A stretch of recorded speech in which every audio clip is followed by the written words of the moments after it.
fastball. Clearly, Henderson, recognized as best leadoff hitter ever, performed his leadoff role differently than Rose. Henderson said that he does like to look for and then drive first-pitch fastballs. He estimated that of all his record-setting leadoff homers, to start contests, not just innings, probably 40% of them came using that tactic. When I first started off, knowing that I could hit home runs, Bobby Bonds, the former record holder for leadoff homers, taught me that the first thing to do when you go up to the plate is to zone it. Look for a pitch in a specific area, take a hard swing at it, and if you make contact, you might hit the ball out of the ballpark. If you don't make contact, you put fear in the pitcher. So it always made sense to try that style of hitting, and sometimes I connected, he said with a laugh and more than a touch of understatement. If pitchers came to realize what he was doing, why didn't they throw him a breaking ball or a junk pitch or even a waste pitch on the game's first pitch? He replied, "They did, but see, I had so many different weapons. If they threw an off-speed pitch, a curve, and it wasn't in the strike zone, then they get behind in the count and they end up walking me. So I was more of a threat on the bases."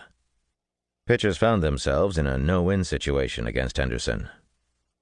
Despite the multitude of Henderson's leadoff blasts, he said he would and did work the count, but sometimes they were so much in fear that I would be on the base paths with a walk that they said, "I gotta get ahead of the guy and quick."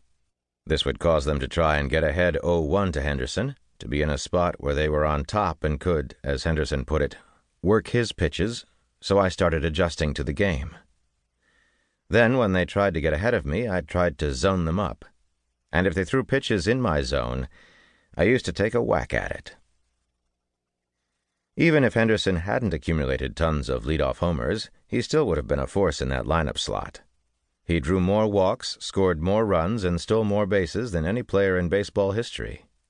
He attributes such success to being patient, also being able to hit with 2 strikes. I think you have to be comfortable hitting with 2 strikes as a leadoff hitter.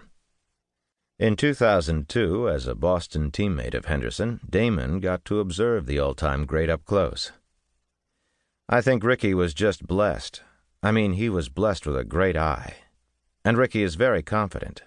Ricky's confident in Ricky. When he came around, there wasn't anybody like him. He definitely was a trendsetter, and he's what teams are looking for in a leadoff hitter. Before him, leadoff hitters were just slap hitters and guys who could run very fast. But Ricky added the power to that game. His speed and stolen bases were a huge plus, and, as Damon commented, before Henderson it seemed like the power was never involved. That's why you're seeing guys like myself and Darren Erstad and Ray Durham evolve into leadoff hitters, because we do have some sock in our bats. We do know how to work counts, and we, for the most part, have gotten the job done throughout our careers. He illustrated how big the influence of a leadoff hitter can be. When I'm going good, it's fun and exciting for our team. Often to paraphrase an old political expression, as the leadoff hitter goes, so goes the team. Damon feels Henderson was unique in that he stayed in the leadoff spot for an eternity. I see myself moving in the batting order as my career progresses. I think I might have 11 or 12 leadoff home runs right now. But I do take a lot of pitches, even if the first pitch is right down the middle.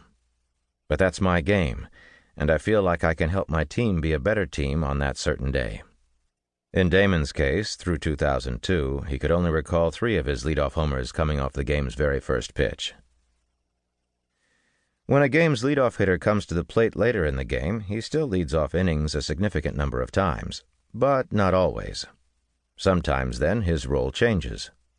For instance, after a National League pitcher has made an out and jogs back to the bench with, say, 2 outs and nobody on base, the leadoff hitter has a little-known secondary job to perform. He takes on a new style of hitting for such at-bats. He stalls. He leaves the on-deck circle looking like Mickey Rivers on an especially slow day, almost hobbling to the plate. Once there, he steps out and elaborately looks to his third base coach as if there would be a play in this situation.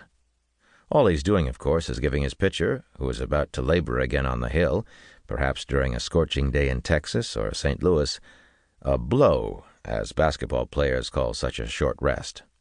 Damon pointed out that playing in the American League with the designated hitter rule, he doesn't have to worry about such histrionics.